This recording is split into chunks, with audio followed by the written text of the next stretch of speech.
Espera só um pouquinho. Isso, agora sim. Agora vocês podem colocar no chat a autorização da gravação, tá?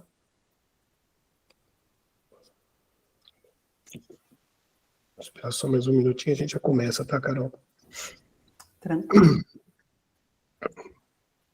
Vocês estão me ouvindo bem? Tá tudo bem? Tô com fone novo. Não, tá ótimo. Sem ruído, tá clara a sua voz, a imagem tá boa. Tá bom. Deixa eles só terminarem de colocar ali, a gente já vai começar. Vou dar só um aviso rápido para eles também. E a gente já...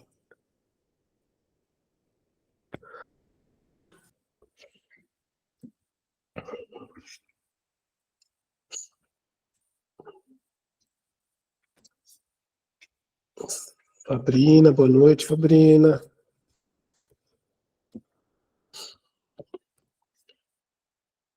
Vamos lá. Então, boa noite, pessoal. A gente começa hoje, começamos na segunda-feira a disciplina 6, né? Está lá no Moodle. Hoje a gente tem a nossa primeira aula. Então, só um lembrete para vocês, tá?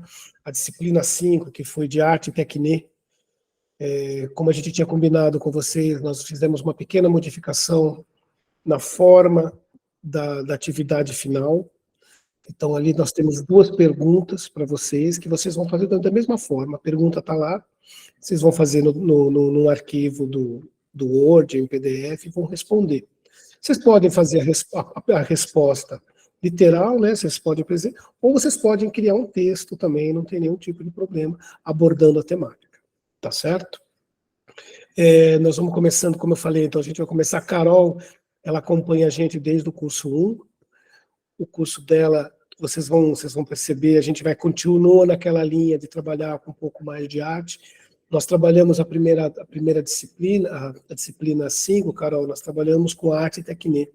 Então, eu falei um pouco de música, a Adriana falou sobre o teatro, nós tivemos um pouco da questão de conceituação, da arte, da tecne, o professor trouxe um pouco da arte dentro da escola outra, dentro do projeto que ele está desenvolvendo com a gente. Esse ano aqui nós temos mais, no curso 1 era pessoal de Hortolândia, no curso 2 nós tínhamos o pessoal de Descalvado, de Araraquara. Esse ano nós temos também o pessoal de Santa Bárbara do Oeste e Limeira. Então, quer dizer, cada vez nós temos um grupo cada vez maior, com um número maior de pessoas também, né? Então, eu vou deixar, não igual eu falei para a Carol hoje, né? Agradecendo mais uma vez para ela vai fazer a apresentação, tá bom? Carol, seja bem-vinda e mais uma vez obrigado, viu? Obrigada a vocês, gente. Gosto muito, né, de dar aula nesse curso, acho super importante estar com colegas de trabalho para falar sobre as questões, né, da prática. Vou falar um pouquinho de mim, então, da minha trajetória, vou me apresentar para vocês e aí a gente começa a conversar, tá bom?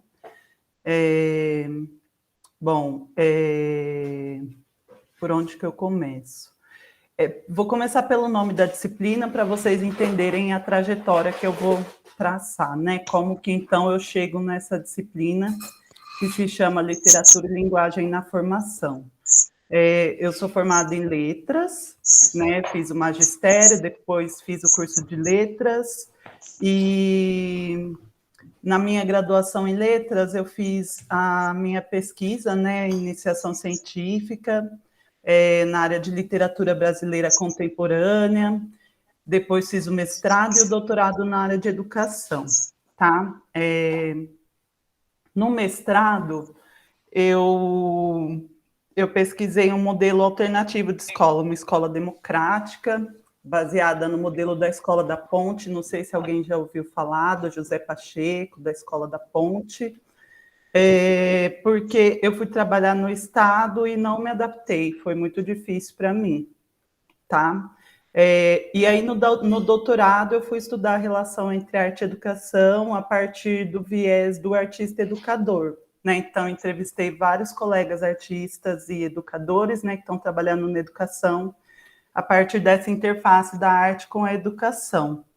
Durante toda a minha trajetória acadêmica, eu Trabalhei no SESC, né, em exposições recebendo escolas. Então, trabalhava com educação não formal, como mediadora cultural, como arte educadora, no espaço do educativo de exposições. Então, toda a minha trajetória está muito atrelada com a arte, mas porque eu vivi isso na prática, né? Eu nunca fiz uma faculdade de arte nem nada, mas eu tive essa formação para trabalhar no SESC em várias exposições, construindo esse repertório, né?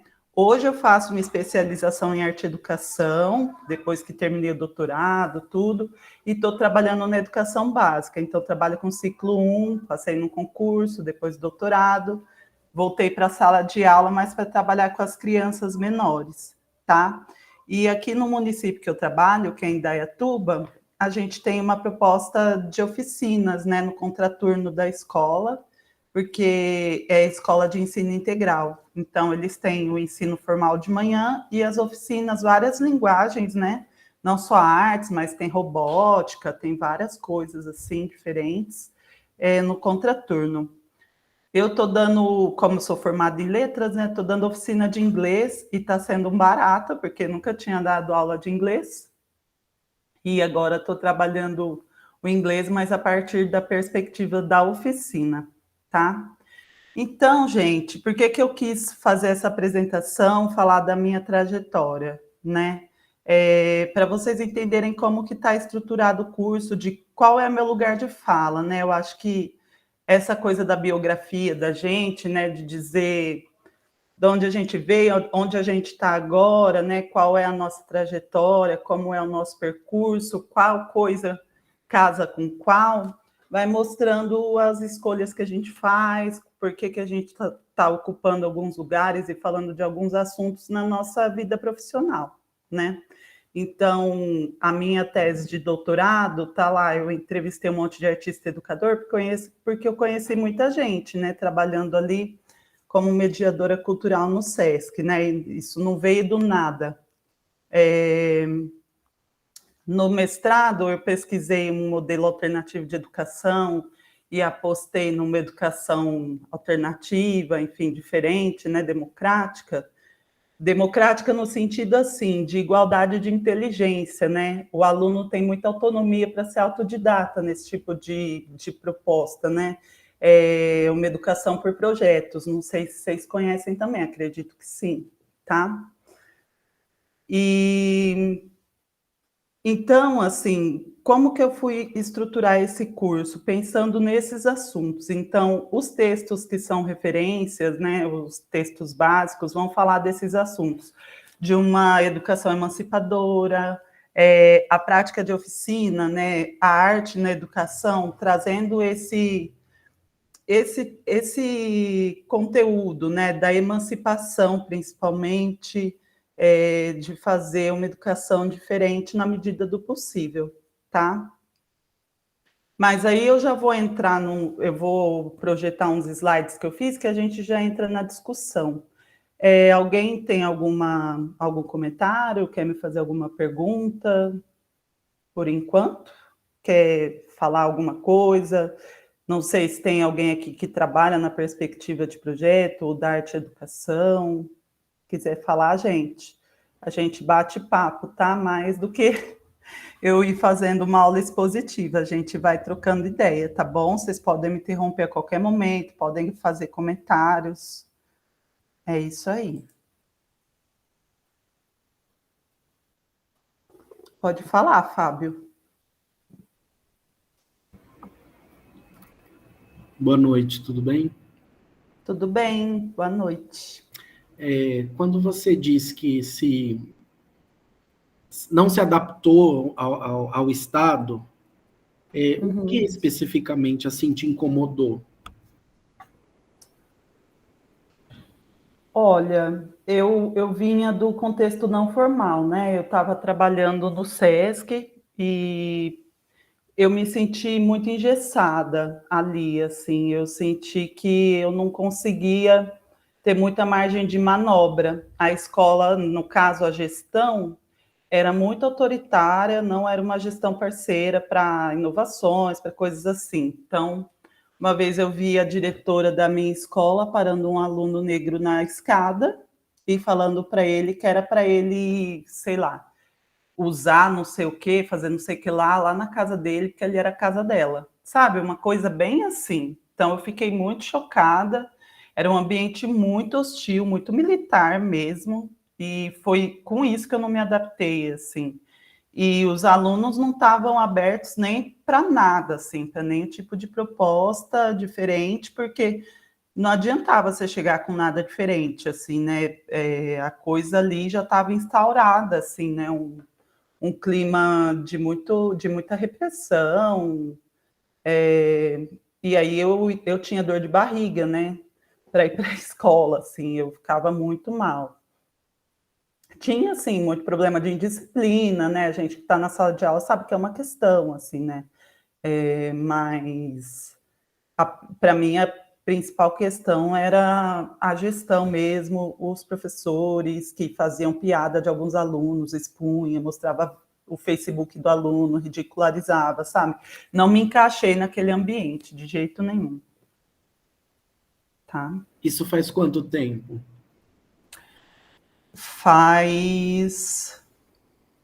Eu tinha acabado de me graduar em 2015, 2016.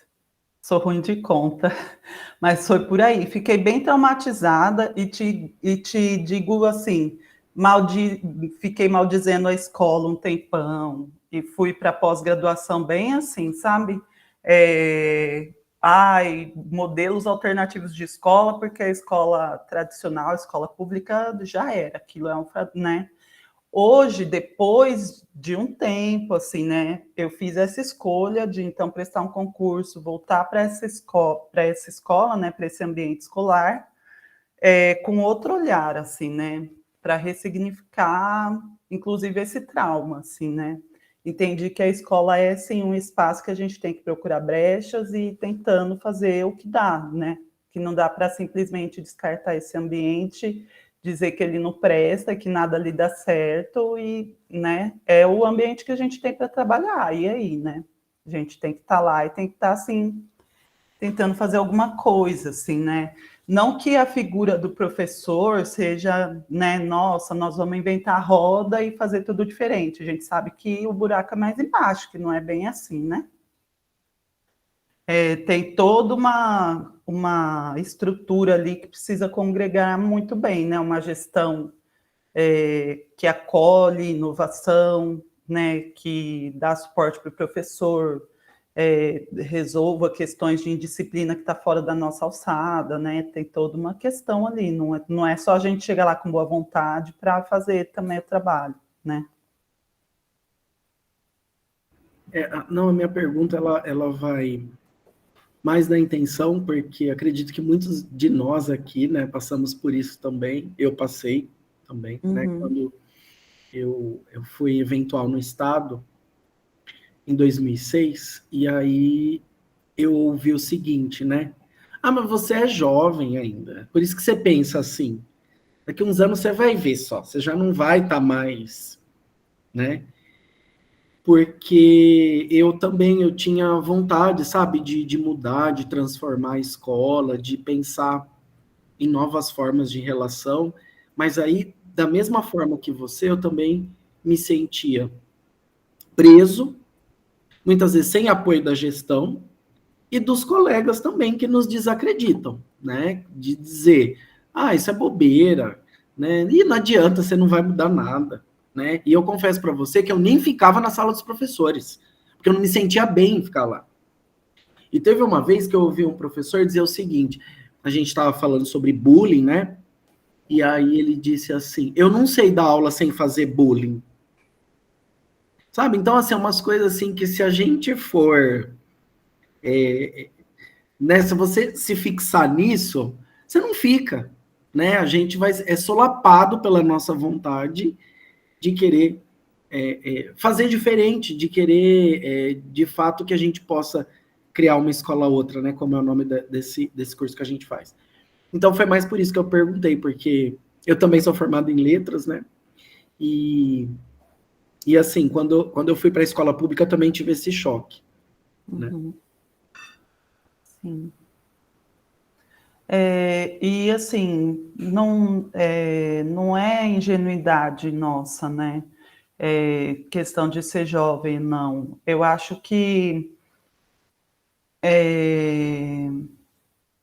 depende muito da nossa formação. Então, esse curso, né, relação com saber e tudo mais, eu acho que é bem nesse ponto, por isso que eu falo que eu gosto de estar aqui, né, que eu acho super importante, porque como que a gente está se formando, né? Que experiência formativa a gente tem, alguns professores têm, outros não, que levam a gente, né, a querer fazer diferente, a querer sair do script. Eu fui aluna de escola pública, entrei na universidade com cota de escola pública, sabe? Então, eu vivi esse ambiente como aluna e agora estou do outro lado, né? Estou ali como professora. Então, a gente sabe, né, que tem professor que tem um tipo de conduta, tem professor que tem um tipo de formação e tem outros professores que são os inquietos, né, que vão atrás de outras formações e vão atrás de outras coisas que nem vocês estão aqui fazendo, assim, né? Eu acho que depende de muita coisa, assim, né? Como foi a escolarização, por isso que a coisa da biografia é importante, né? Falar qual que é a nossa trajetória, como que a gente foi escolarizado, como que foi o suporte da família, né? Porque eu vejo os principais casos de indisciplina na escola, de aluno que não se adapta, geralmente a família não faz um acompanhamento, não dá tanta importância também para a formação, sabe? Não teve muita importância, não dá, não quero generalizar, assim, né?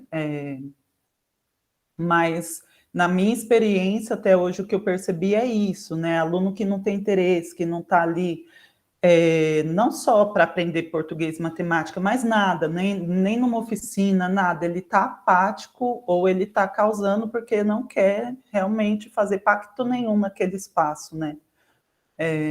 Geralmente tem isso. Então, como que a gente foi? Será que os nossos pais valorizavam a formação?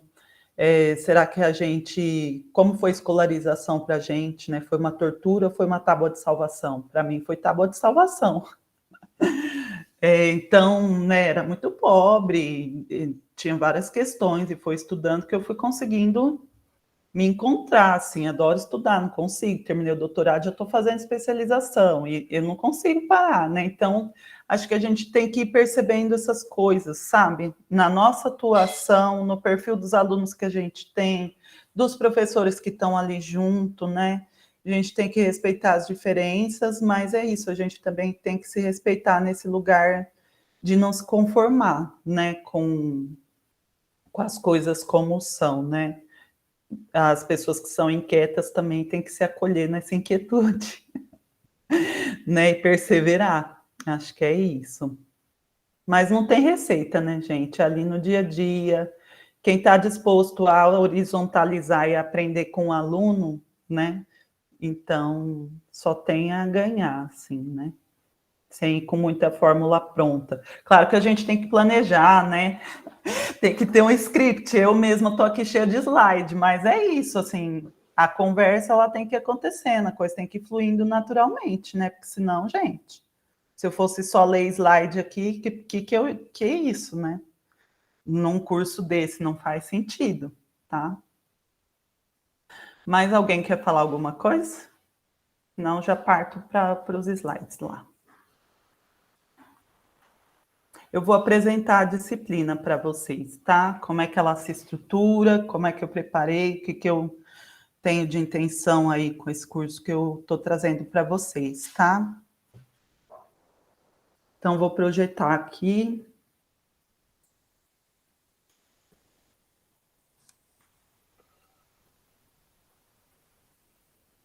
Fala aí para mim se vocês estão vendo, que agora eu vou ficar lá na tela dos slides, não vou estar vendo vocês, tá? Carol, você compartilhou a sua própria tela do Meet. Tudo bem, é isso mesmo. É isso mesmo? Aí, agora estou nos Isso. slides. Agora beleza. Isso. Bom, então vamos lá, gente. O nome da disciplina, então, é Literatura e Linguagem na Formação. E a estrutura da disciplina, depois vou falar semana a semana como é que está preparado, mas a estrutura resumida é assim. Vocês vão ter algumas leituras obrigatórias para fazer, são 3 textos, tá? Um para essa semana 1, um para a semana 2 e um para a semana 3, tá? Na última semana, vocês não vão ter texto para ler, tá? A gente vai fazer um encontro síncrono, uma atividade prática, eu vou fazer uma oficina com vocês, tá bom? As leituras obrigatórias, um texto se chama Como um Pinóquio Aprendeu a Ler, tá? É do Alberto Mangel. O outro da semana 2 é Ação Cultural e Conscientização, do Paulo Freire. Ah, não, desculpa, gente. Acho que essa informação está errada, mas eu já passo para o próximo slide, porque eu acho que esse texto, na verdade, é o complementar da semana 1. Acho que eu deixei errado no primeiro slide, mas depois a gente vê. E um texto que eu escrevi com uma colega, que aí fala dessa oficina que a gente vai fazer juntos, tá? Que eu também sou artista, arte, educação e emancipação. A única coisa que eu vou estar acompanhando mais de perto, né, é a participação de vocês nos fóruns de discussão, tá? É uma atividade semanal, eu já vi que teve gente que já participou, já estou acompanhando lá, tá? Eu vou deixar ali uma questão norteadora nas 2 primeiras semanas, né, que tem os textos para ler e tudo mais. E aí isso é uma avaliação formativa, né? É como se fosse um processo formativo ali, ao mesmo passo que é uma avaliação, né? Eu acho que é vocês discutindo o texto e eu ali dando pitaco junto, então, no meio do comentário de vocês vai aparecer algum meu, eu vou colocar algumas coisas ali para a gente não ficar só nessa discussão aqui, tá? Oi, gente. Alguém falou alguma coisa? Bom, continuando. Então, essa atividade prática vai ser uma oficina de criação, tá? Eu tenho um roteiro para vocês que está disponibilizado lá no Moodle, e essa postagem tem que ser feita até o dia 4 de junho, tá? Que é um domingo. E aí, no dia 7 de junho, a gente vai se encontrar, tá bom? Para fazer uma partilha poética. Então, vou selecionar algumas artes de vocês, vou fazer uma curadoria e a gente vai discutir junto, tá? Nesse encontro síncrono na última semana. Mas eu vou explicar tudo isso melhor. Isso aqui é só um apanhadão da disciplina, tá bom? Você falou que 7 de junho é domingo? Não, é quarta. No dia 4 de junho é o domingo que vocês têm que postar. Ah, tá, 4, tá bom. Tá? É isso mesmo, gente. Eu coloquei esse texto como texto complementar da semana 1 do Freire, tá? Mas eu já vou explicar melhor, tá bom? É que ali no primeiro slide estava errado. Então, como texto obrigatório, vocês têm só esse do Mangel, tá? E o meu, que eu escrevi o artigo com uma colega. Mas a gente vai se deter neles devagarzinho, vamos por partes, tá bom? E é isso mesmo, pode me perguntando, me interrompendo aí se vocês precisarem falar, tá? Eu não estou vendo vocês erguerem a mão, estou olhando para os slides, então vocês podem entrar e falar, tá bom? Na semana 1, o tema que a gente vai trabalhar é a literatura, linguagem e educação, tá? Tudo isso misturado, tá bom? Então, a gente vai tentar fazer uma discussão, né, espero que ali no fórum apareça, mas baseado no tema, né, principal que está trabalhando o texto, a gente vai discutir a autonomia de gestores, um pouco do que a gente já estava falando agora, né, nesse bate-bola nosso. Qual que é o grau de autonomia de gestores, de professores e de alunos na estrutura escolar? Tá? Então, para a gente fazer uma reflexão sobre deslocamentos no modus operandi, né, no modo de fazer desses agentes, tá? os gestores, professores e alunos.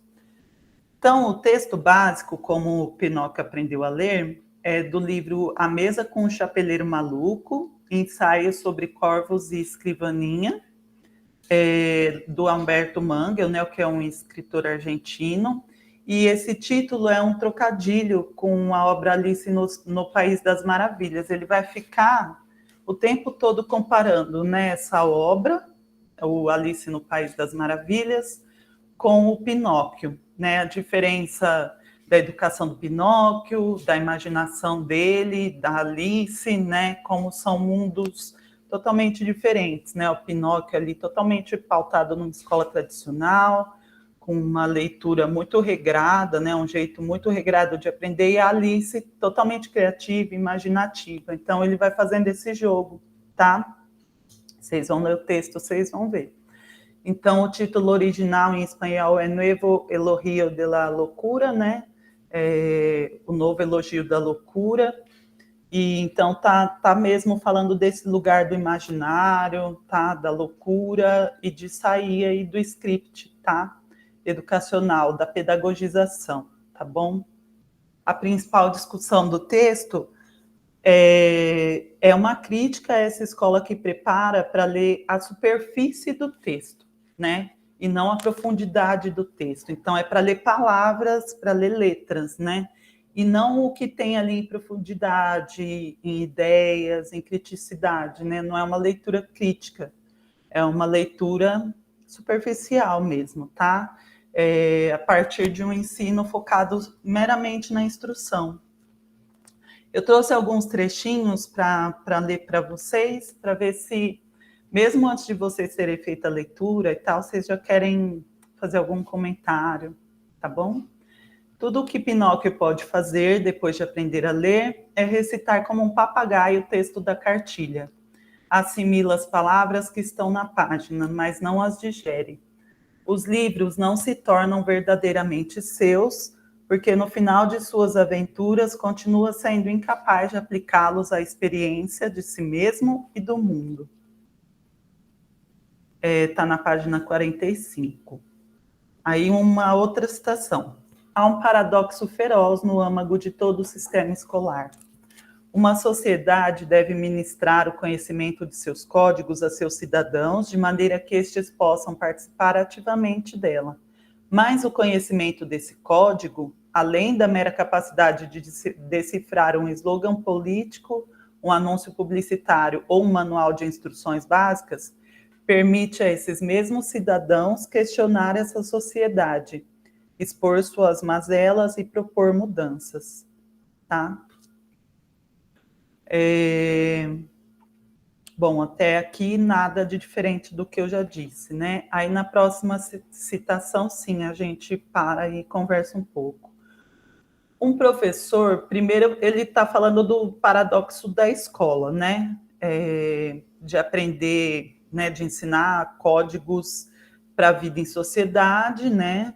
Que são comuns a todos os espaços, enfim.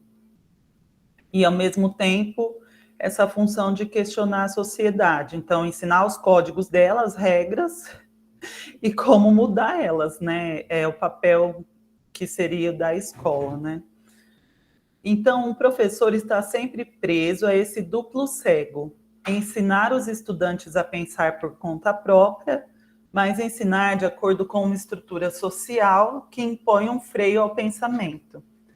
A escola, tanto no mundo de Pinóquio quanto no nosso, não é um lugar, não é um campo de treino para se transformar num menino melhor e mais pleno, e sim um lugar de iniciação ao mundo dos adultos, com suas convenções, seus requisitos burocráticos, seus acordos tácitos e seu sistema de castas.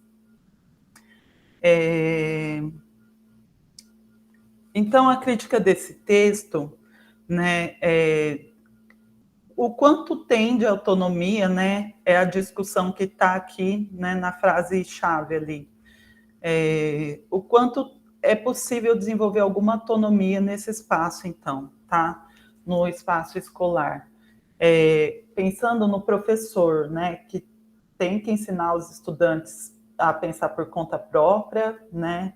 Mas, ao mesmo tempo, tem toda uma estrutura ali que muito pelo contrário, né?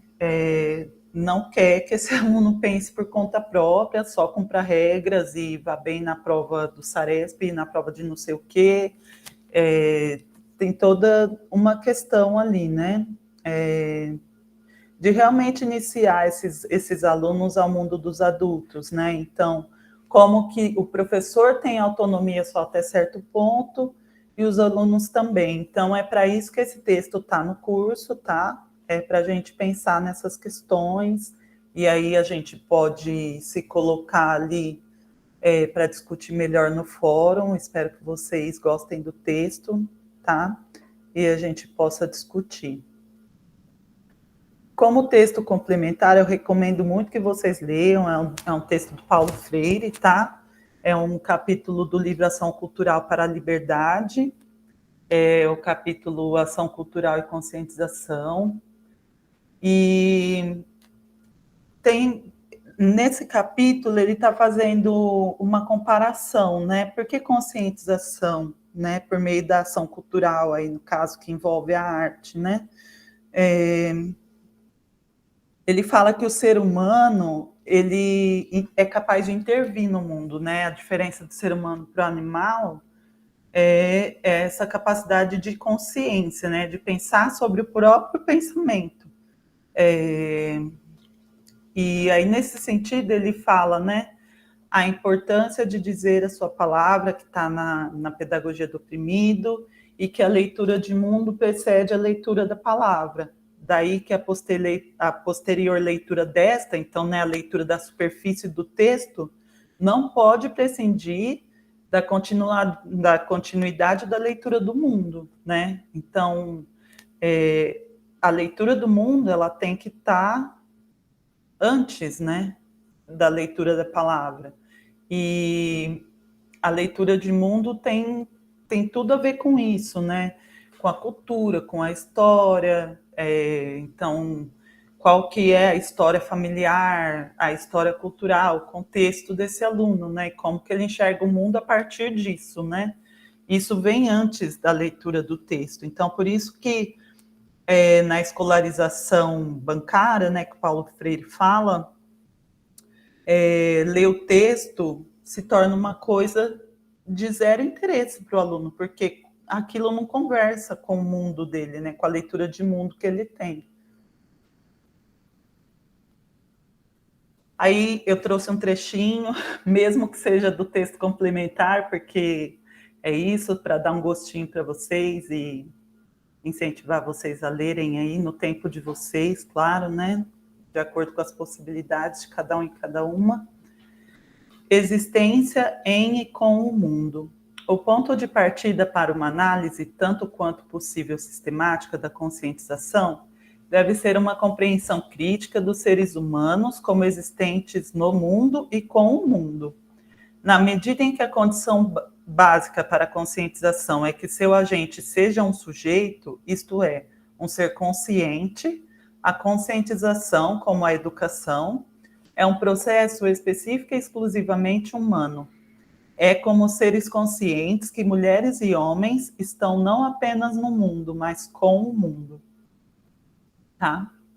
Para os seres humanos, como seres da praxis, né, da prática, transformar o mundo, processo em que se transformam também, significa impregná-lo de sua presença criadora, deixando nele as marcas de seu trabalho.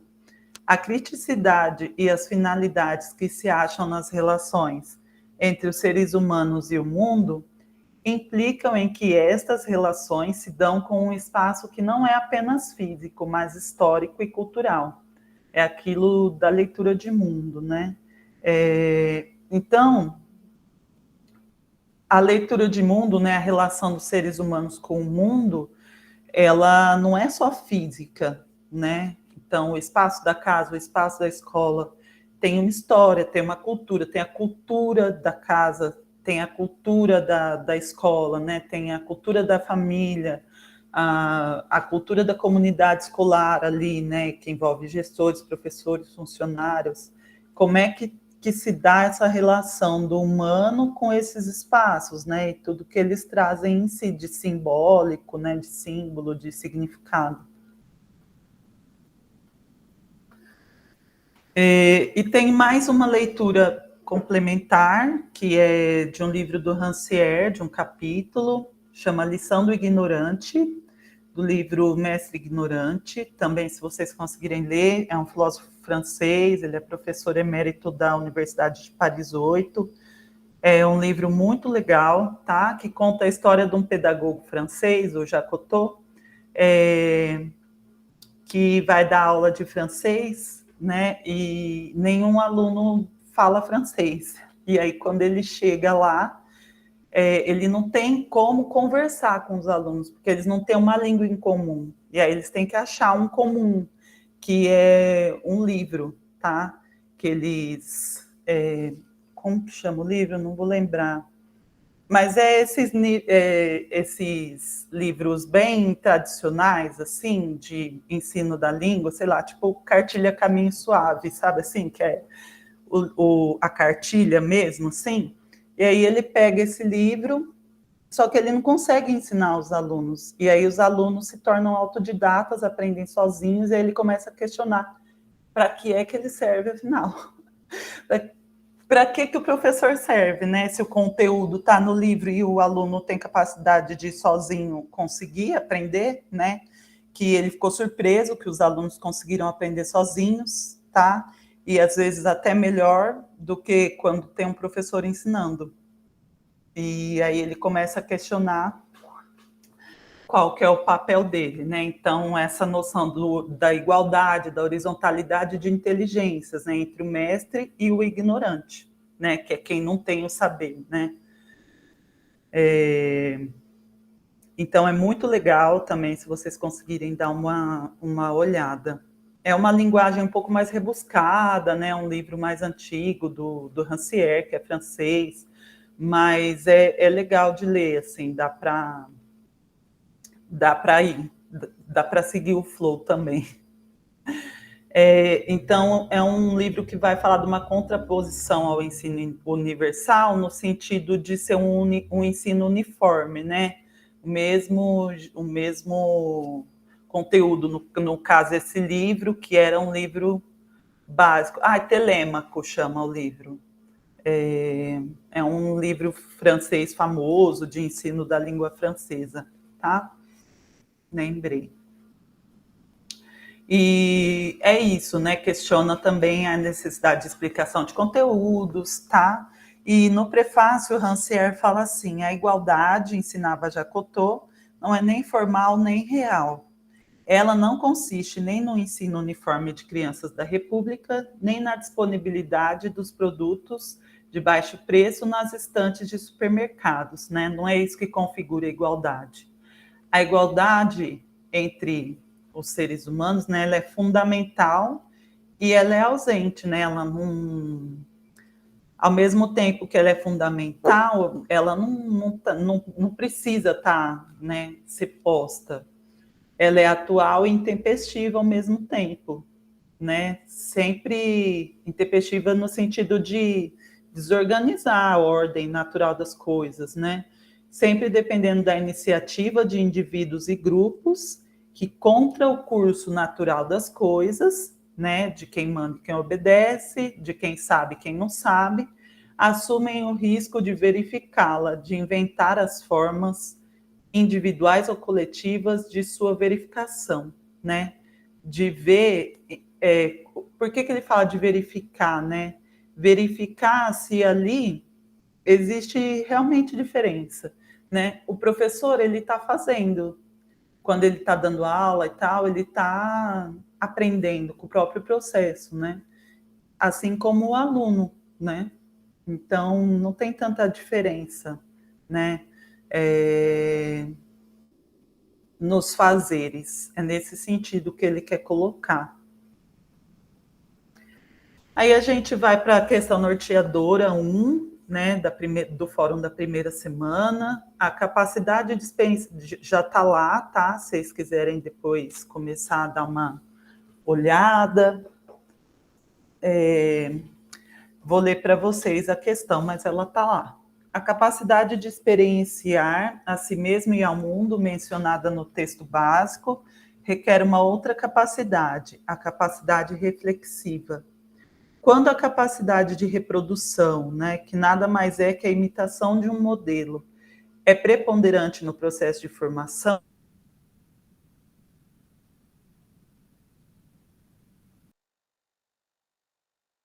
ativo, né, diante do paradoxo da reprodução versus a experiência. Alguém quer falar? Essa questão da reprodução e da experiência, apesar de eu não ter falado ainda, né, até agora, é o que está, né, falando, a leitura de mundo é experiência, é o que está tanto né, no Freire ali, no texto complementar, quanto também o Rancière, né, vai trabalhar essa questão da experiência, né, do mestre, da lição do ignorante, né, a lição que os alunos, os ignorantes, dão no mestre, né, que é isso, ele chega ali para dar aula, não consegue, e a experiência dos alunos, sendo autodidatas, é que vai direcionar as coisas, tá? E a mesma coisa é o que está sendo discutido, né? Essa questão vem do texto básico mesmo, é o que está sendo discutido no texto básico, né? A questão da experiência e da reprodução. E aí eu não vou entrar tanto nesse mérito de falar desses dois conceitos, eu acho muito mais gostoso vocês lerem o texto e sentirem ali, dizer com as palavras de vocês, como vocês estão entendendo esses dois conceitos ali no texto, tá bom?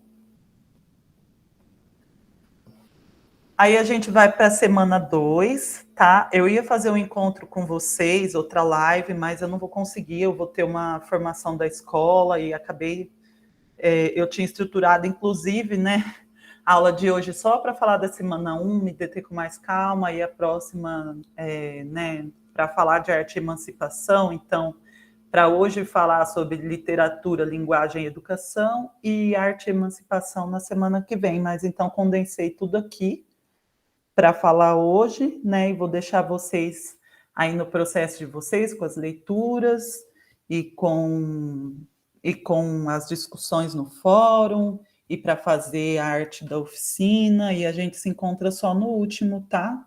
Só na última semana. Bom, então vamos lá. Na semana 2, né, o que tem aí de tema é a arte e educação como proposta para causar deslocamentos na lógica pedagogizante, tá? Que é uma discussão que está lá no primeiro texto. Então, a gente vem aí para essa semana, então, ver uma proposta, né? Então, existe ali uma crítica sendo feita, uma reflexão a respeito da educação escolar e tudo mais, tá? Da reprodução e, né, e da experiência, da importância da experiência, né? E aí a arte como proposta, né, para trabalhar mais nessa perspectiva da experiência e dos deslocamentos no processo de pedagogização e de instrução. O texto, então, é esse que eu escrevi com a minha amiga Yasha, a gente trabalhou juntas, deu algumas oficinas juntas já, e ela estava ali comigo presente na pós-graduação, participando do mesmo grupo de estudos, ela não estava matriculada, mas a gente era muito parceira, e a gente escreveu esse texto juntas, tá? E aí tá aí para vocês, esse artigo, para vocês darem uma olhadinha. Nesse artigo vai ter algumas imagens de produções, de oficinas, tá? Que são oficinas que a gente fez, que eu fiz sozinha. Então, algumas artes de participantes dessas oficinas, se vocês quiserem dar uma olhada lá para se inspirar também, estão lá no artigo, tá bom? Então, o tema, gente, que eu vou trabalhar com vocês na oficina, e é o lugar de onde a gente vai trabalhar a questão da arte e educação nessa disciplina, as técnicas de apropriação, de intervenção, hibridização e autoria, tá? Como que esses temas na arte contemporânea, né, eles estão aí presentes, né, na arte contemporânea como todo, mas também na literatura. Então, principalmente a questão da autoria, tá? E trazendo para esse lugar de protagonismo, autoral, como é que a gente pode se colocar como autor, né? Sem necessariamente ser escritor, tá? Se apropriando do que está no mundo, tá? Então, a arte contemporânea parte muito desse lugar de se apropriar do cotidiano, se apropriar da cultura, da realidade, né? E intervir na realidade, né? E mistura muitas linguagens. Então, tá ali literatura misturada com cinema, tem muitas linguagens misturadas ao mesmo tempo, né? Fotografia, com outras linguagens, com pintura, tá tudo muito misturado na arte contemporânea, tá? Então, eu vou falar um pouquinho com vocês sobre essas técnicas, sobre o que a gente vai trabalhar na oficina, tá bom? Tem o texto complementar, que se chama Formação do Artista Educador, aproximadamente, tá? Do Caio Norato, que é um professor da UNB, lá de Brasília, da Universidade Federal de Brasília, né? E ele também já trabalhou bastante em instituições culturais, então trouxe esse texto complementar dele para vocês.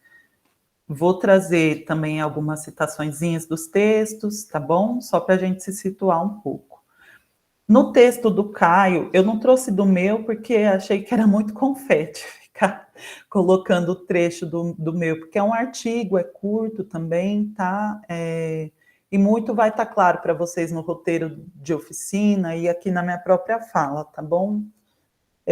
Mas para falar do texto do Caio, né, ele traz um pouco, para quem se interessa e quer explorar um pouco melhor, né, essa questão do artista educador, da formação dessa figura, né, desse profissional, como que isso se dá, né, a relação da arte com a educação, é legal ler o texto dele, tá? O meu está muito focado na oficina, nessas técnicas aqui, né, explicando um pouco o que são essas técnicas, falando um pouco de arte contemporânea. E o dele fala desse lugar do artista educador, tá?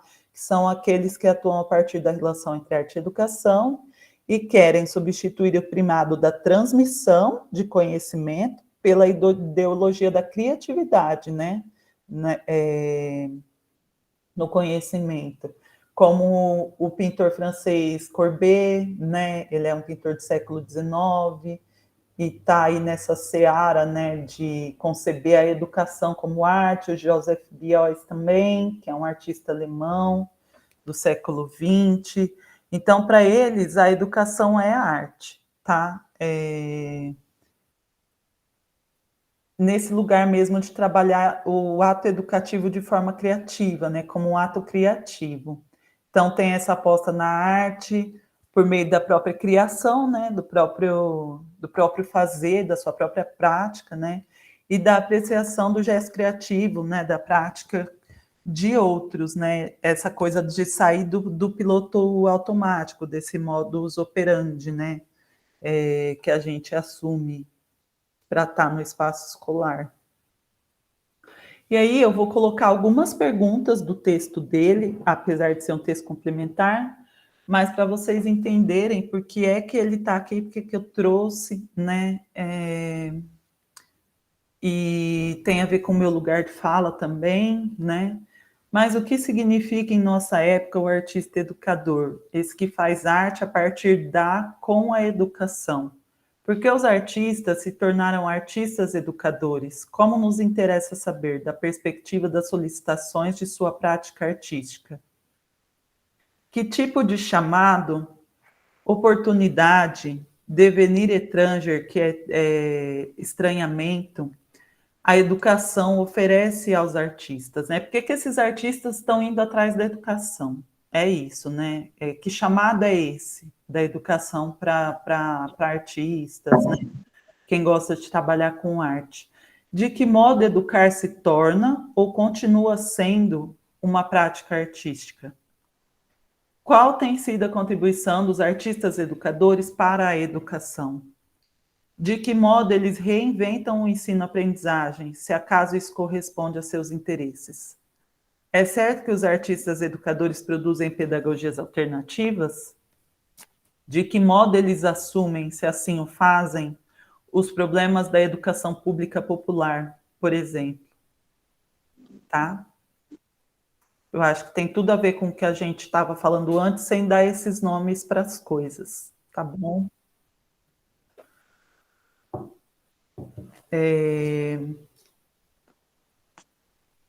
Aí tem a questão norteadora, tá? Do fórum, né, da semana 2, lá no fórum, que é a seguinte: a arte na educação é apontada no texto básico, né, naquele meu artigo que eu falei, como um caminho, como possibilidade, tendo em vista a criatividade que mobiliza nos educadores e estudantes ao ser adotada como um mecanismo de formação. Na contemporaneidade, de acordo com a leitura do artigo, como a arte pode ser usada para romper com os paradigmas da reprodução no ambiente educativo. Aí vai da interpretação de vocês, assim, né? Como esse texto vai soar para vocês. Daí vamos falar da oficina, então, gente, tá? Na semana, agora, se vocês tiverem dúvida, vocês podem me perguntar, das semanas anteriores também.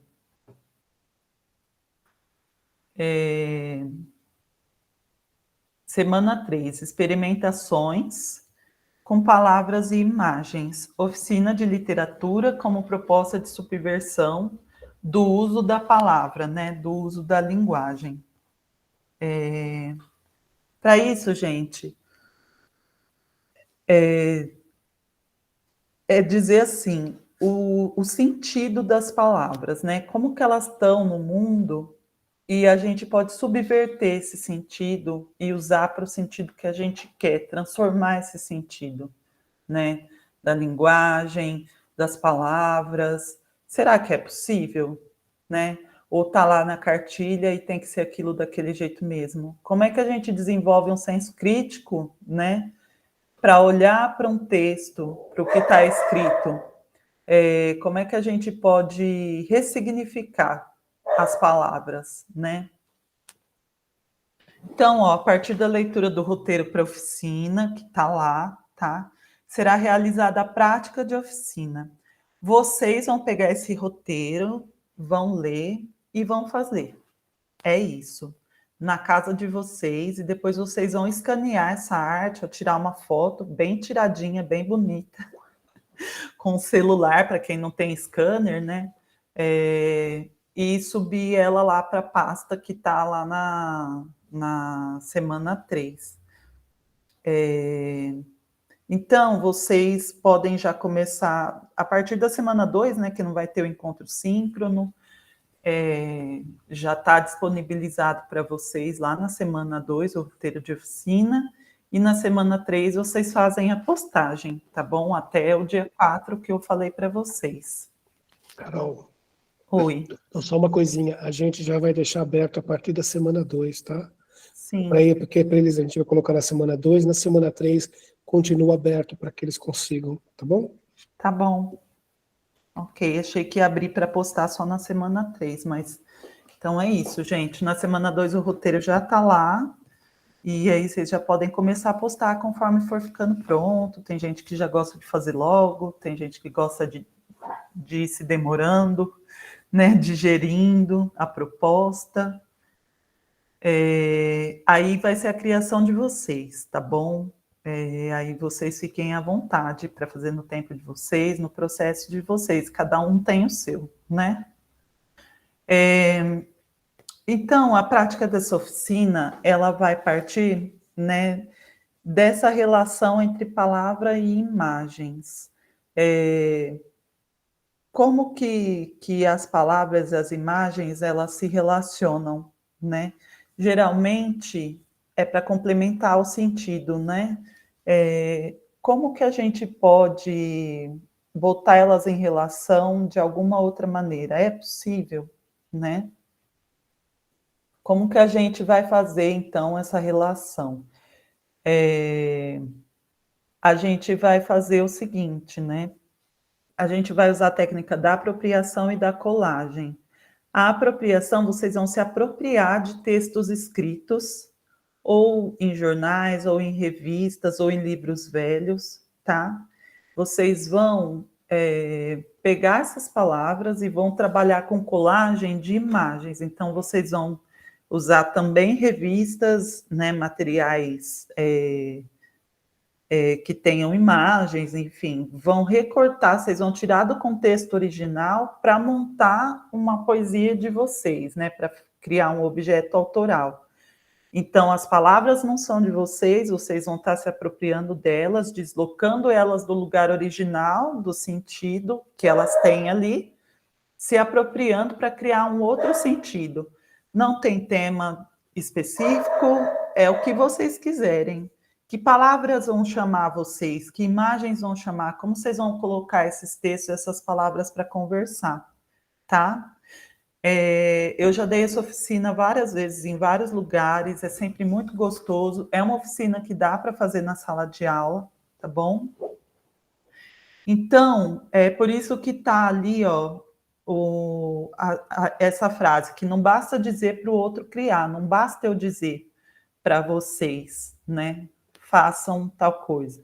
É preciso experienciar o criar em si antes, né? É preciso fazer com.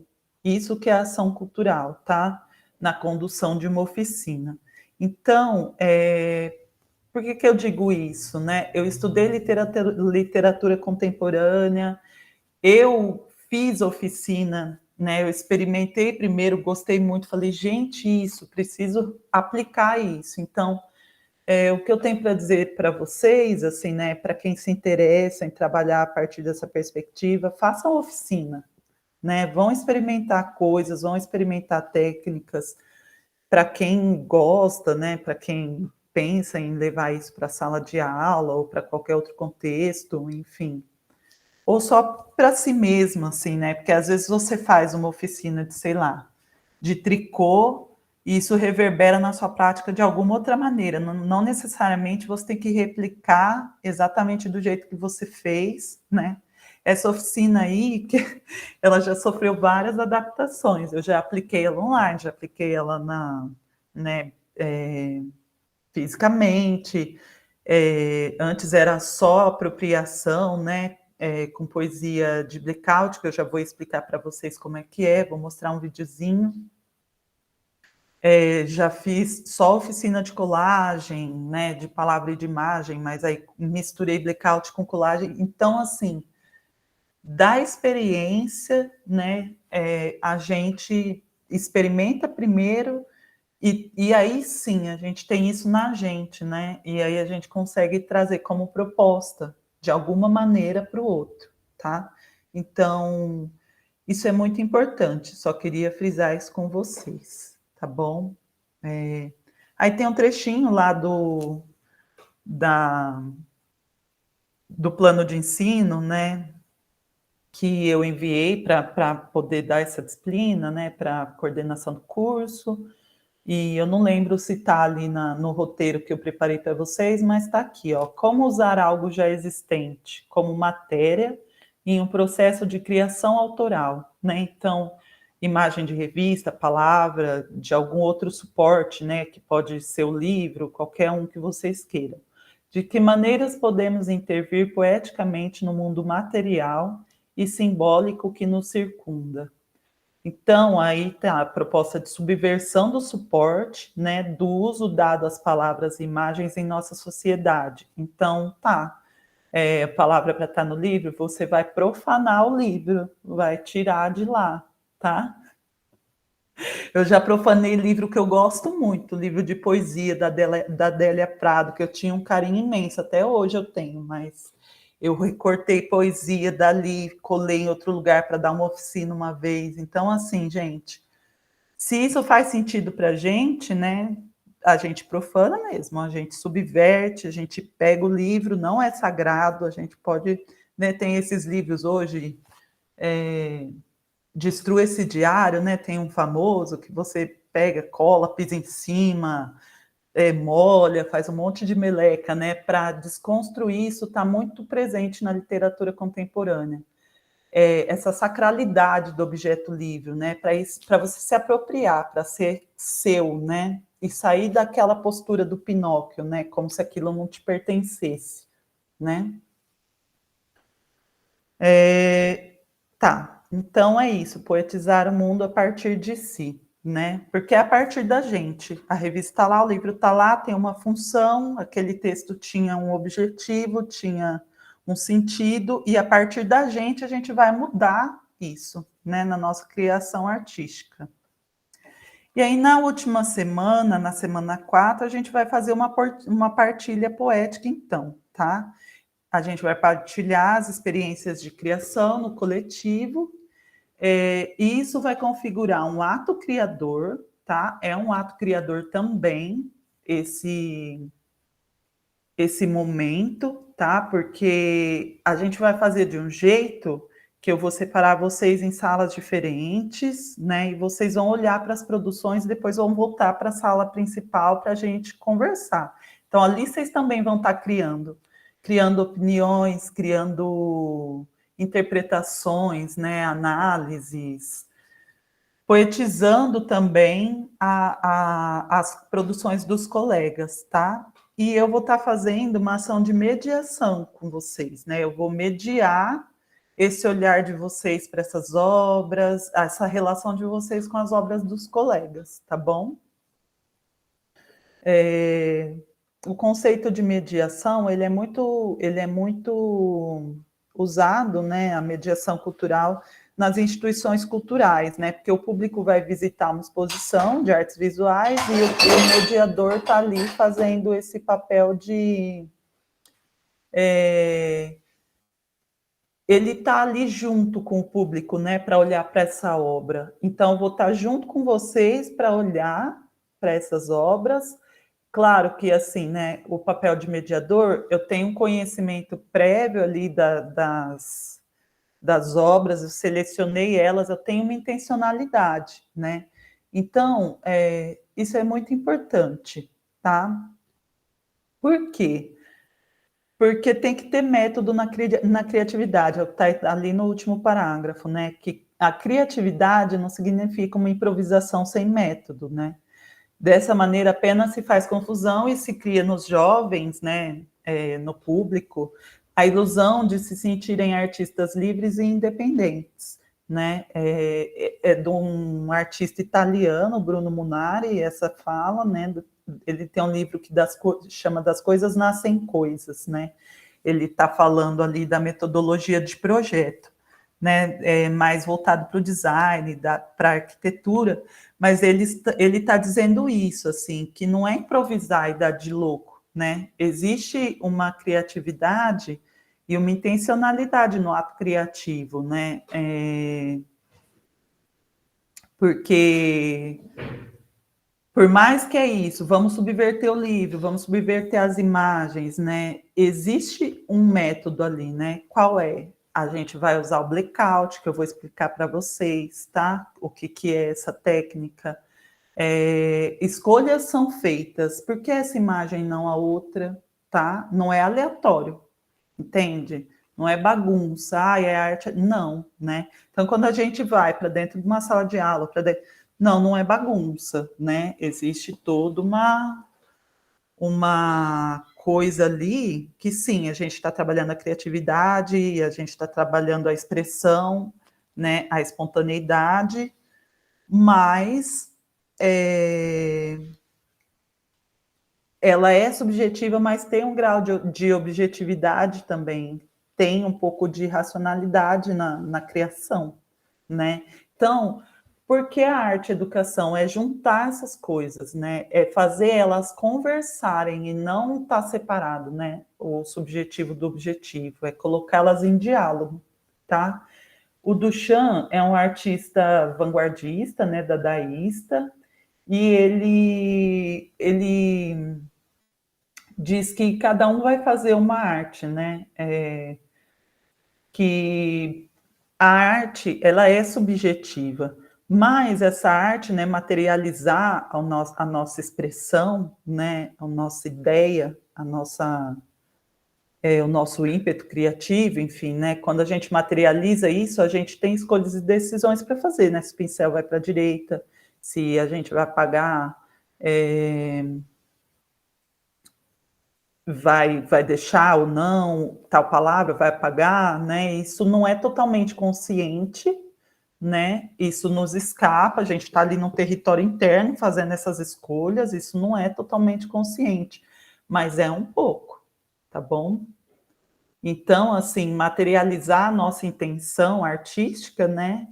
Tá movimentando essas duas coisas. Então, por isso que a arte, ela vai, né, quando surge a arte-educação, assim, lá nos primórdios, assim, né, tô estudando um pouco agora, não tenho muito repertório ainda para falar para vocês, porque, como eu falei, né, a minha relação com a arte-educação, ela é muito visceral, é de estar no ateliê e recebendo público, e me formar para aquela exposição específica, né, agora que eu entrei no curso, né, de pós-graduação em arte-educação, estou estudando a história da arte-educação, entendendo isso mais a fundo, né? Mas pelo pouco que eu sei, lá nos primórdios da arte-educação, quando ela surge, é isso, assim, né? Entender essa relação da criação com a cognição, assim, né? Como que isso ajuda no processo de ensino-aprendizagem, assim, muito, tá? Outra coisa que o Duchamp fala, né, esse artista dadaísta, é que o papel do público é de determinar qual que é o peso da obra de arte na balança estética, né? É claro que tem toda uma lógica, né, do meio artístico, que vai dizer o que é arte e o que não é, né? Mas esse encontro com o outro, né, o público, é que determina, assim, tá? A recepção, né, tem toda uma estética aí, né, toda uma teoria a respeito da recepção, né, que é esse papel do público, a recepção da obra, né, como que esse público vai receber esse trabalho do artista. E o artista, ele está pensando sempre nisso. Vocês já sabem que vai ter um encontro onde as obras de vocês vão estar ali na berlinda. Não é na berlinda para ser julgada, avaliada, não. Mas vai ter um olhar estrangeiro ali, né? Querendo ou não, primeiro tem o meu, né? Que sou professora da disciplina, mas não é para fazer para mim, né? Nós vamos estar todos juntos ali olhando, né? Para essas obras. Não vai dar para ver todas, né? Porque vocês são muitos, mas algumas sim que sejam mais emblemáticas, né, dessa relação da palavra com a imagem e tudo mais. Então, o ato de criar, ele já pressupõe esse olhar do outro, tá? Não existe arte isolada, né, que o escritor vai lá para a Torre de Marfim e escreve, sei lá, para as musas inspiram e ele escreve, sei lá, existe esse encontro com o outro, ele está dado de antemão, tá bom? Então, a alteridade é uma premissa básica na arte, tá?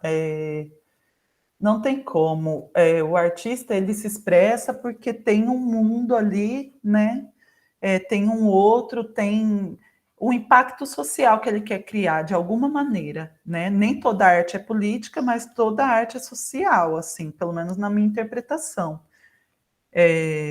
Mesmo aquelas pinturas mais abstratas e tudo mais, tá, essa abstração tá querendo dizer o quê, né? Tá querendo, com certeza, dialogar com uma obra que veio antes, que era muito realista, que era muito nananã, né? Existe um diálogo com o contexto e com pessoas, não tem como fugir disso, tá? Opa! E tem um livro do Rancière, um outro, que chama O Espectador Emancipado, tá bom?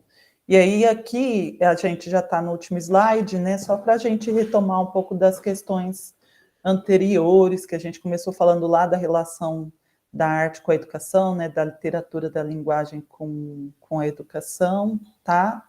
E do porquê dessa oficina, né? Qual que é meu objetivo com ela, então, né? Retomando nossa discussão inicial.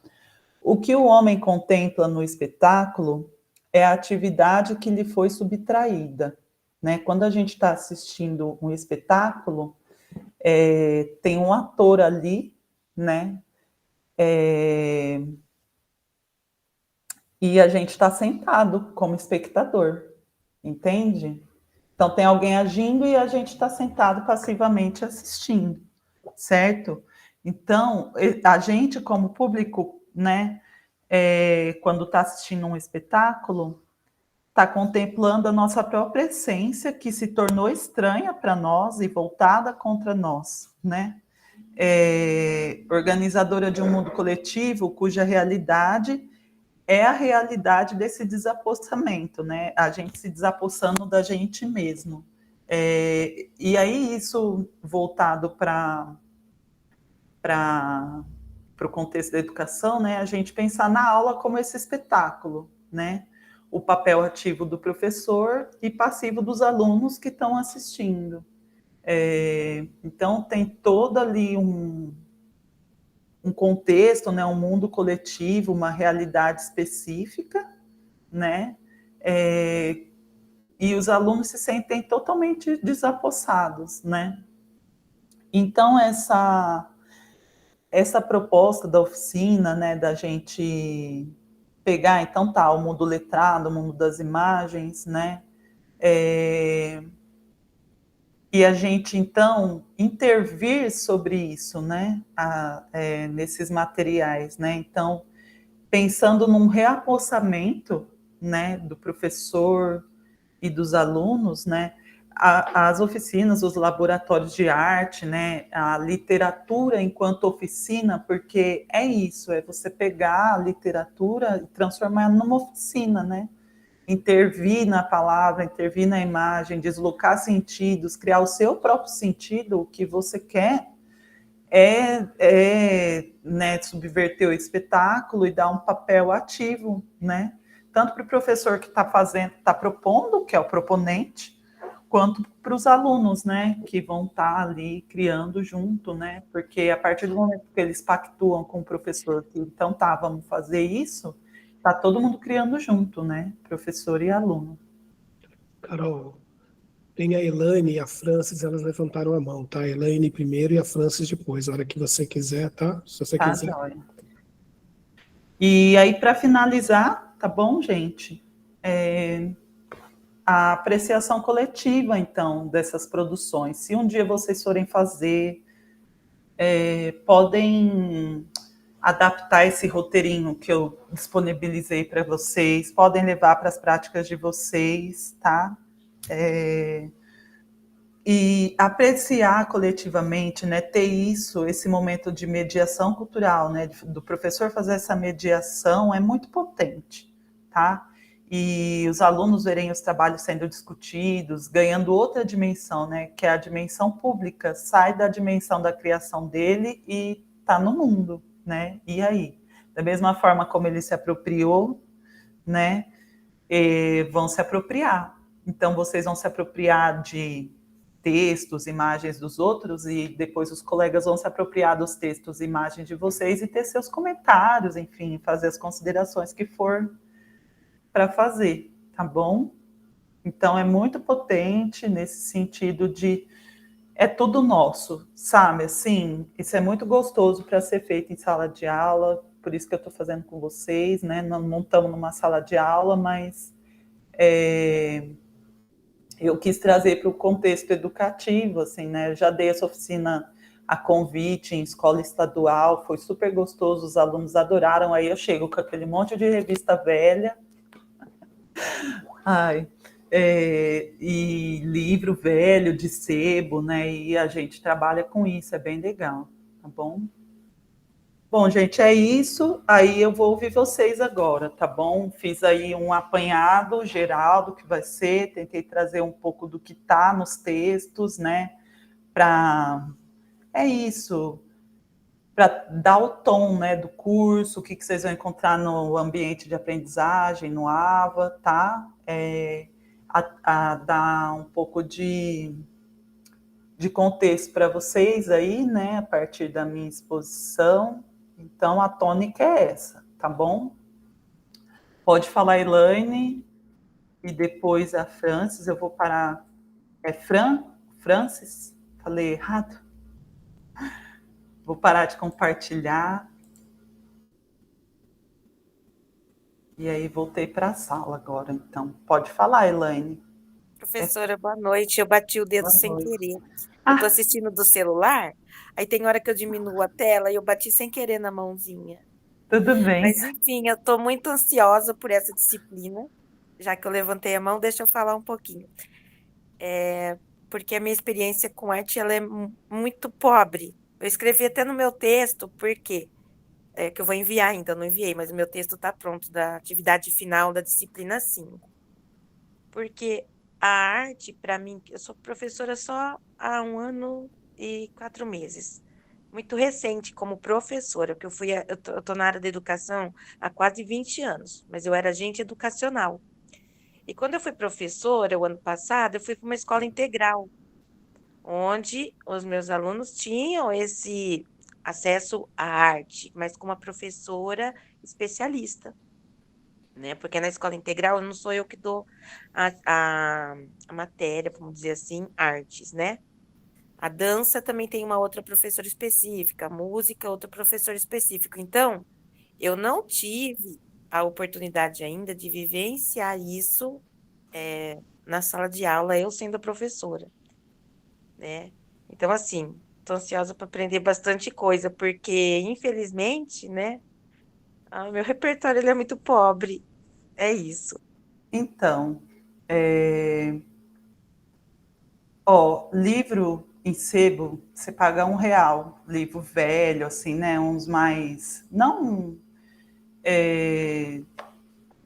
livro que você vai no sebo para comprar, porque você nunca acha, sabe? Lá no sebo tem. Tô falando livrinho mesmo, assim, para você pegar para recortar, sabe? Jornal, revista, Sesc tem um monte de revista de graça, né? Às vezes na própria escola, a escola recebe revista, né, e depois vai descartar. Então, assim, são materiais acessíveis, cola e tesoura e canetão preto, né? Eu deixei para mostrar para vocês algumas coisas, tá? No final, vou mostrar um vídeo e vou mostrar as colagens de um artista que eu gosto, porque primeiro eu queria bater essa bola com vocês e depois mostrar. Não vou. Eu tenho um monte de produção de oficina, mas eu não quero contaminar vocês com produções de outros participantes de oficina, porque quero, né? Vou mostrar pessoas, artistas, né? Para vocês se inspirarem e criar a arte de vocês. Mas é super possível, entende, Elaine, de fazer? Tipo, você pode começar por aí, né? Sim. As ideias que o professor deu também na última aula, o Roberto, eu também gostei muito, né? Que foi sobre música na última aula, né? Eu gostei muito. Porque, assim, para mim que não vivi ainda essas experiências, são ideias que dá para aproveitar em sala de aula. Mas como conhecimento é algo que a gente tem que experimentar ele, né? Então eu tenho que viver isso, eu vou ter que, nesse decorrer de ano, eu quero fazer algumas atividades nesse sentido de colocar arte, de colocar a música dentro da minha aula, mesmo que não seja específico de arte, de música, de teatro e de dança. Mas eu quero poder, sei lá, assim, vamos dizer assim, colorir a aula com algo diferente. E aí as ideias que vocês trazem para a gente são muito proveitosas. Na semana 2 ali, o assunto é a arte e a educação em relação, né? Então, vocês podem falar também, a gente pode trocar propostas, sabe? Não só falar sobre como vocês estão vendo a relação entre arte e educação. A gente pode falar das nossas próprias experiências, trocar ali. Eu acho que o fórum de discussão é para isso, assim, né? Vamos lá. A minha questão ela é norteadora, não precisa ser só ficar respondendo que eu coloquei lá, né? A gente pode trocar experiência. Já fiquei com vontade de contar uma também, sabendo que o Roberto já deu umas dicas também, já fiquei com vontade de falar outra. Que eu fiz na semana passada com os alunos, foi muito assim, de supetão. Era fim de bimestre, eu estava cansada de ficar com eles na sala e falei, gente, vamos para o gramado? Vamos lá. Eles estavam muito agitados, eu falei, vamos descer. Eu falei, mas não vamos descer à toa, a gente vai coletar, tirei assim da cartola. Vamos coletar coisas lá do gramado e vamos fazer uma mandala coletiva. E ficou tão bonito, e eles amaram, aí depois pediram para mandar a imagem no grupo dos pais. Eu só falei assim, ó, a mandala começa do meio e vai ampliando, e a gente foi criando junto com folha seca, florzinha que eles pegaram ali, né? Então, para quem tem um espaço externo na escola, dá para brincar assim, e aí eles vinham. Eu mais fui construindo a mandala e pegando o que eles vinham trazendo, e eles davam uns pitacos, do que eles pegaram e fizeram, mas só deles estarem ali juntos e colocando os elementos e falando, mas e se pôr a flor ali e não aqui? E se colocar, sabe assim? Aí vinha timidamente um, botava, né? Colocava, assim. Então, dá para fazer muita coisa, assim, eu acho, sabe? Com pouco, né? Eu penso no contexto da escola pública, que é de onde eu estou falando, né? Onde eu estou atuando, assim. E ali não tem muito recurso, enfim, mas dá para inventar umas coisas, né? Sim, dá sim. Francis, pode falar.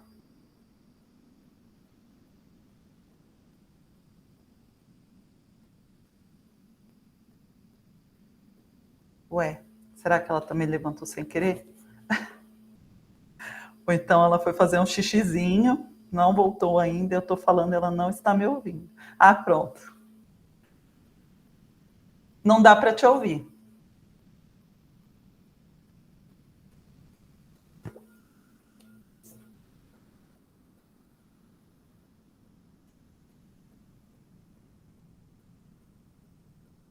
Tira seu fone, vê se não é o fone. Não, puxa ele daí do celular e fala normal. Não.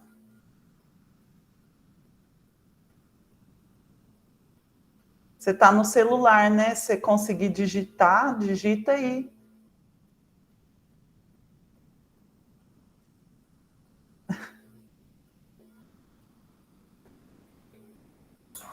Ô, Carol, no chat também tem uma pergunta da Ana Paula e uma outra pergunta da Flávia. Tá. Você acha que a sociedade, de certo modo, deturpa essa relação de educação e não promove o que é essencial?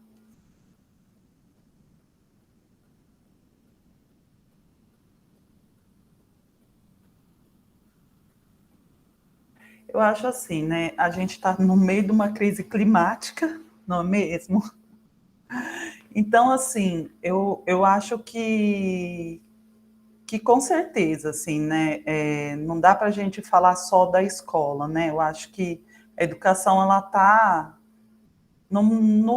em tudo, está na vida, né? E eu não sei o quanto o que é essencial, né, é valorizado, seja no espaço da escola, seja na sociedade como um todo, né? Porque a verdade, gente, é que a escola é um retrato da sociedade, né? É uma micro-sociedade, é um microcosmo ali, né?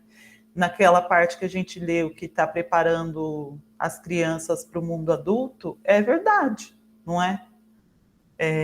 Para que vai aprender português, matemática e tudo mais, né? Como é que está estruturado o nosso mundo?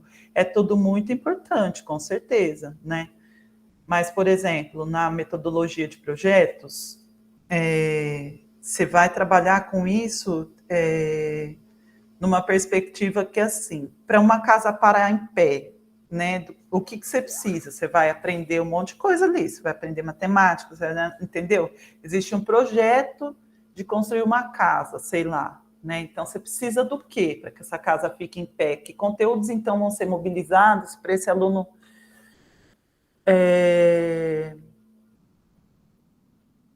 criar uma casa em pé, que seja, sei lá, de papelão, né? O que vai ser colocado ali? Eu estou dando um exemplo, né? Mas, assim, é tudo muito burocrático, né? Então, essa sociedade e a escola tem uma grande burocracia, é como se fosse um véu, assim, né? Para o que é essencial, né? Então, se o aluno não aprende a burocracia na escola, a hora que ele chega num mundo burocratizado, ele não sabe lidar, né? Eu tenho uma amiga que estudou numa escola Waldorf, que era o sensível, tudo muito, né? Quando ela chegou na universidade, né, uma colega que estudou na universidade, ela disse que se assustou muito, porque é isso, essa base do burocrático e de como a escola funciona, ela é muito bem trabalhada na escola pública, vamos combinar, né? Agora, se a pessoa também está numa escola muito alternativa, que está muito fora, né, da organização da sociedade, ela também não, né? Depois ela tem muita dificuldade de se encaixar, né? Então, a verdade é que a sociedade está estruturada assim, a gente tem um sistema capitalista, isso envolve várias questões, né? Várias mazelas, vários problemas, e a escola está funcionando a partir dessa lógica. Ela serve essa lógica, né? E a gente vai achando frestas e vai subvertendo uma coisa aqui, outra ali, né? Para tentar ir melhorando essa sociedade. Não acho que dá para a gente jogar toda a história fora e tudo que foi construído. Nosso modo de vida não é assim, né? Que funciona. Como é que então a gente percebe que não está funcionando tal coisa, que está prejudicando? Então, como é que a gente vai mudando, né, aos poucos e transformando, sabe? Tudo é processo. Eu não acredito em nada que é assim, nossa, revolucionou e então é do zero agora aqui, dá um reset no mundo, na sociedade e vamos começar outra coisa do zero. Eu não acho que é assim que funciona, né? Mas eu não sei, Ana Paula, respondi. Não respondi. Você me fala aí, tá bom?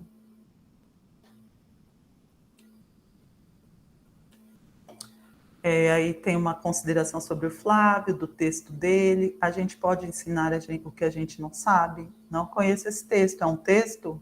Já quero conhecer. A Flávia, tenho dúvida porque a minha experiência está na área administrativa e na área acadêmica. Enquanto aluna, organizava eventos e na área pessoal escrevo poesias participando de saraus. Os saraus, os slams, eles estão assim, empoderando, né? Os jovens. Eu acho muito bonito. Eu gosto sempre de assistir, sabe? E tem muita feirinha independente também, né? Hoje em dia, qualquer um publica seu próprio livro e tudo mais. Agora, quando a gente se sente partida, assim, né, Flávia? A minha experiência, a minha prática é totalmente burocrática e totalmente engessada e totalmente acadêmica, sei lá, né? E a gente está em paralelo levando outras coisas. Eu vou falar da minha experiência, tá? Eu não cheguei, né? Porque a minha tese, ela é uma arte, uma tese arte, assim, né? Totalmente a partir da biografia. Eu joguei um monte de recorte de artigo lá dentro, fiz a maior salada. Meu orientador super topou, né? Ali eu resolvi unir, né, a vida acadêmica, né, no espaço da tese, com a vida cultural, aí, com a minha prática como arte educadora e como mediadora cultural. Então, é um monte de entrevista que está ali, carta que eu troquei com outros artistas educadores, está realmente uma coisa assim, né? Mais artística, mas no mestrado não foi assim, na minha iniciação científica também não. Eu precisei ir desenvolvendo, né, em mim mesma, uma forma de juntar as coisas, né, de fazer esse casamento. Primeiro internamente e depois produzindo alguma coisa, né, que no caso foi a tese, que reflete esse casamento, né? É a materialização desse casamento. E não foi fácil, né? Não foi fácil. Meu orientador me deixou muito solta, e eu não sei se isso é bom, se é melhor ou se é pior, né? Porque aí eu estava por conta. Fia, então vai, você quer fazer? O que você vai fazer? Faz aí. E aí eu tive que fazer, né? Então tá, então bancar isso, é só entrevista, eu me apropriando do meu próprio processo. Então, todos os artigos que eu já tinha publicado a respeito disso, participação em evento, um monte de coisa, sabe? Assim, até recorte de fórum de Moodle, de evento que eu participei, falando sobre essa oficina que, inclusive, está dentro da tese, sabe? Assim, como eu fui, parece um Frankenstein. Eu fui colocando, mas ficou bom, assim, né? Tipo, é uma estética específica, né? De construção a partir da colagem, a partir da montagem, né? Então, eu tive que sustentar esse lugar. A gente tem que fazer isso, tá? Fazer esse casamento na gente, né? Da nossa parte artista, com a nossa parte professora, enfim, né? Acadêmica, pesquisadora. Como é que a gente une, se for da sua intenção unir, né? Mas pelo que eu entendi do seu comentário, mas é processo, e é isso, tem que ir fazendo e vivendo o que vai rolando. Aí a Francis, que não conseguiu falar, escreveu: não tem computador, assusta as aulas no celular, imprimo todos os textos para leitura da primeira semana. O de Paulo Freire são 170 páginas, teria algumas páginas especiais para leitura do Pinóquio, já li. O do Pinóquio é bem curtinho, né? Acho que tem 9 páginas, 8, né, Francis? O do Paulo Freire, vou te falar as páginas, tá? Se você quiser anotar, eu acho que é da 53 até a 70. Deixa eu achar aqui o cronograma certinho. É isso mesmo, Carol. A Adriana já respondeu aí para ela. Tá jóia, então. O do Rancière, né, que é um outro texto, eu não lembro de que página que é, mas é só um capítulo também, que é A Lição do Ignorante, tá? Desse livro. Mas eu não lembro exatamente de que página que é. Eu acho que esse eu não coloquei, eu esqueci. Espera aí. Vou abrir o plano de ensino para ver se eu coloquei nele, e aí eu te falo também, se você quiser ler o dele, né? Carol, no plano de ensino eu dei uma olhadinha aqui no Moodle, não tá. Eu estou tentando puxar, que eu lembro que no curso passado você passou para a gente também, e eu estou tentando puxar ele de lá para passar a informação aqui. Peraí que eu já ajudo você aí. Tá. Eu vou abrir o texto, que eu tenho ele fácil, tá? E aí, quem tiver interesse, lê só esse trechinho.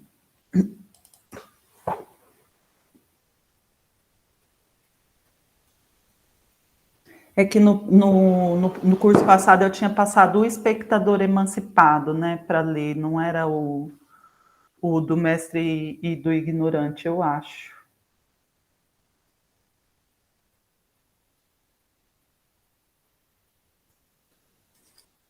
Mas, Carol, depois a gente coloca isso no Moodle também, tá? Tá. Tranquilo também, a gente vê se a gente acha no curso 2, eu falo com você, tranquilo também. Uhum. Tá? Deixa eu só fazer um comentário que a Eliane fez sobre o texto que você está falando, é que a gente tem várias leituras sobre o mesmo texto. O professor ele tá trabalhando com a gente, com a questão da escola outra, sobre o que a gente sabe. Então, o que você ensina, como você sabe? E quando você não sabe, como é que você ensina? Então, ele pegou esse trecho do livro do Mestre Ignorante, quando ele tá ensinando língua para uma pessoa que ele também não sabe a língua. Então, ele trouxe esse paralelo, esse livro é tão rico, né, Carol? E você tem várias formas de interpretação. Então, só para colocar, porque a Carol, ela participou de algumas coisas, mas ela não participou dessa discussão. Então, o professor Flávio, ele trouxe para a gente essa questão de como, a partir do livro, como que a gente ensina aquilo que a gente não sabe. Tá? Então, isso não está no livro, mas foi ele tirou do que estava no Mestre Ignorante e trouxe para a discussão, tá, Carol? Então, é por isso que eles estão... Essa é a pergunta da Eliane, que o professor Flávio trouxe a questão do texto, mas é que a gente acaba... Ele fez um recorte, ele puxou a partir do que a gente estava trabalhando, tá bom? Só para deixar claro para ela isso daí. Tá. Então, a lição do ignorante começa justamente com essa discussão, a ilha do livro, né? Vai falar justamente sobre esse livro, né, e todo o conteúdo que ele contém, né? É da página 31 até a 52, tá? Do Rancière. Eu gosto muito do prefácio e do capítulo 1, né? Uma aventura intelectual também. Fala do mestre emancipador, dessa ordem explicadora. Então, se quiser ler o 1 e o 2, então é do começo até a página 52, 50 páginas aí. Se não, pode ler só da 31 até a 52, que também tá bom. É que eu sou assim, quando eu pego um negócio meio no meio, quando eu tô com o livro inteiro, eu acabo indo um pouco antes, assim, para entender de onde que veio a discussão, né? Então, mas aí, quando a gente está com tempo também, quando esse assunto realmente interessa, né, gente? Claro, tá? Aí vocês vejam aí.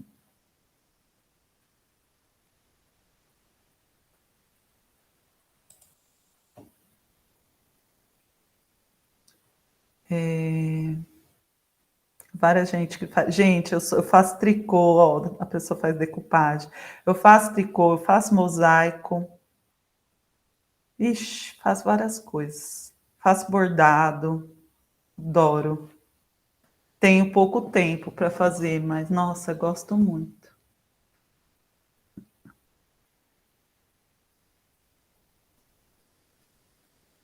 É isso, gente. Alguém tem mais alguma coisa para falar?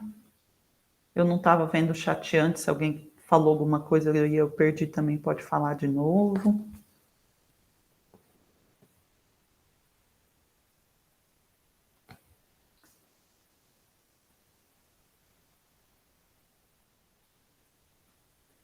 A gente vai conversando no fórum, tá? E a gente se encontra no dia 7. Qualquer dúvida sobre o roteiro, vocês podem escrever lá no fórum, eu vou acompanhar, tá? Vou estar de olho lá. E eu vou só mostrar então para vocês, rapidamente, tá bom?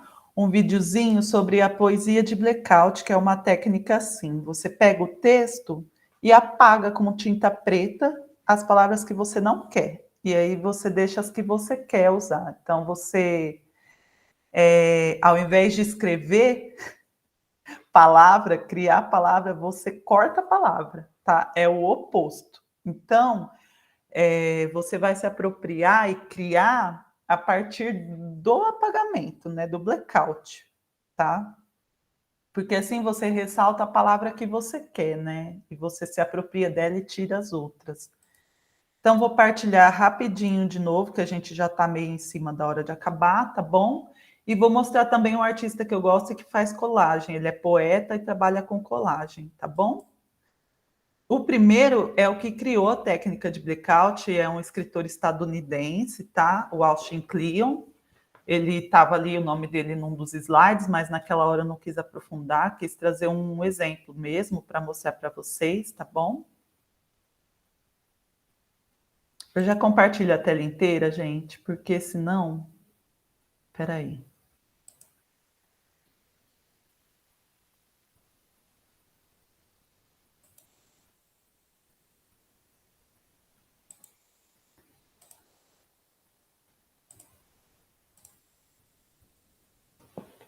Vocês estão vendo?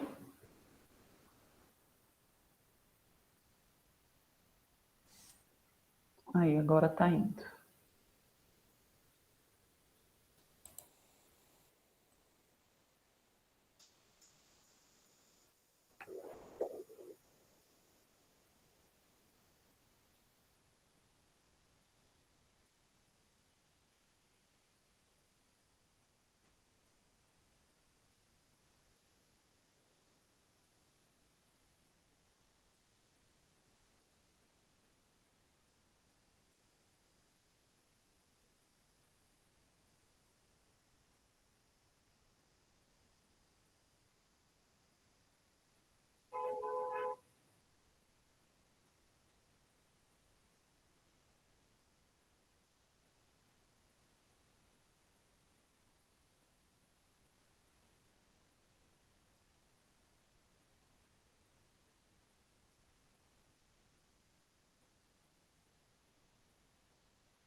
Gente, esse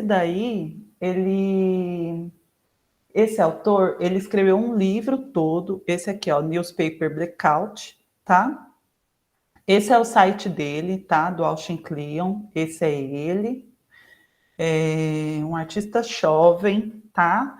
E ele estava com bloqueio criativo para escrever, e aí começou a fazer isso, né? A pegar palavras do jornal para escrever. E aí ele desenvolveu essa técnica, tá? De apagar algumas palavras e de pegar as dele, né? As que ele queria para ele, ele chama de roubar mesmo, ó, steal, tá? Steal like an artist, né? Roube como um artista. Então, ele tem todo um livro, é um best-seller, né? Ficou super famoso. Ele patenteou essa técnica. E esse vídeo que vocês viram, tá? É um vídeo, ó, tá vendo? Tem gente que desenha. Vocês estão conseguindo enxergar? Ó, tá vendo? Que faz desenho, tá? Algumas ideias aí, só para vocês baterem um olho, tá? Esse aqui é o livro dele mesmo, tá bom? Que ele publicou. E aí, esse vídeo que vocês viram, ele tá chamando, depois ele publicou um outro livro, tá? Porque ele pedia como fez muito sucesso, né? Ele pedia para os leitores criarem as próprias poesias e mandar, por isso que ele criou a hashtag ali, né? Newspaper Blackout e tal, para as pessoas divulgarem, né? Por isso que ele vai mostrando passo a passo e pede para no final divulgarem se quiserem, tá? Com a hashtag dele, porque ele escolher e publicar, né? Os poemas também, ele começou a publicar os poemas dos leitores, tá bom? Dá para criar muita coisa. Então, essa é a técnica de blackout, que vocês podem casar com a técnica da colagem. Aqui, ó, esse artista, o Bob Bach, tá? Esse é o Instagram dele. Isso aqui é a colagem, né? Ele vai retirar imagens aí de contextos diferentes e ele escreve, no caso, né? Aqui não é blackout, ele mesmo escreve. Ele é poeta e ele usa imagens para compor os textos, né? Aqui não é ilustração do texto, né? Quando a gente ilustra um texto, né? A gente diz o picolé estava derretendo, aí tem a figurinha lá do picolé derretendo, né? Então não é isso, né? É a imagem compondo, né? o texto. Então, essa poesia eu gosto muito. Medir a própria importância. Exagero, milhares de zeros. Efêmero, singelo, tá? E aí é uma batata que parece um coração, que parece, né? Então, você fica com tanto a poesia, ela tem aí o seu mistério, né? Porque poesia sempre tem um quê de mistério, uma coisa que escapa, que a gente não entende completamente. E a imagem também é muito poética, né? Também escapa. Também a gente não consegue entender direito o que é aquilo ali, tá? É isso, gente, tá? Queria mostrar esses exemplos para vocês. Deixa eu mostrar a página inicial dele, né? Esse é ele, o Bob Bach. Ele é muita coisa, né? Poeta, dramaturgo, arte-educador e artista da palavra. E aí ele tem, esse é o livro dele, o Nímia, né? Ele tem várias poesias que vocês podem olhar depois, se quiserem dar uma sapiada no Instagram dele, tá bom?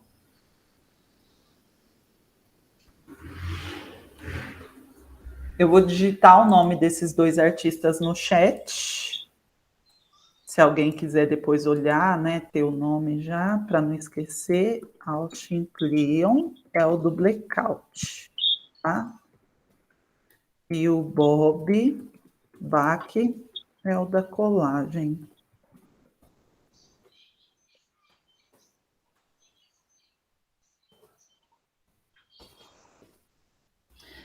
E de minha parte é isso, pessoal, tá?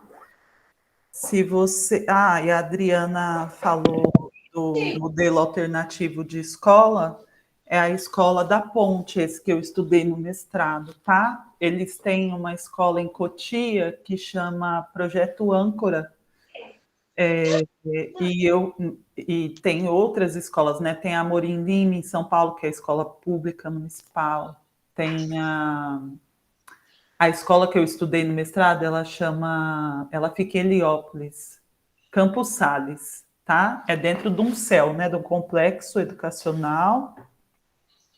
Tem de tudo lá dentro, desde creche até a universidade aberta, tudo dentro desse CEL. E eu estudei a escola do ensino fundamental, né? Que é essa escola Campos Sales, tá? A MF Campos Sales.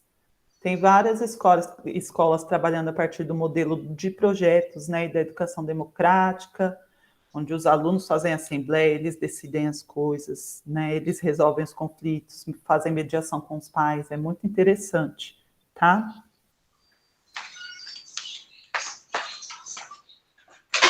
E é isso.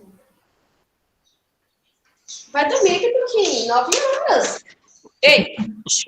Ô, Josi, pode ir lá pôr ele para dormir, que eu já vou encerrando. Gente, se ninguém tem mais nada para falar, então...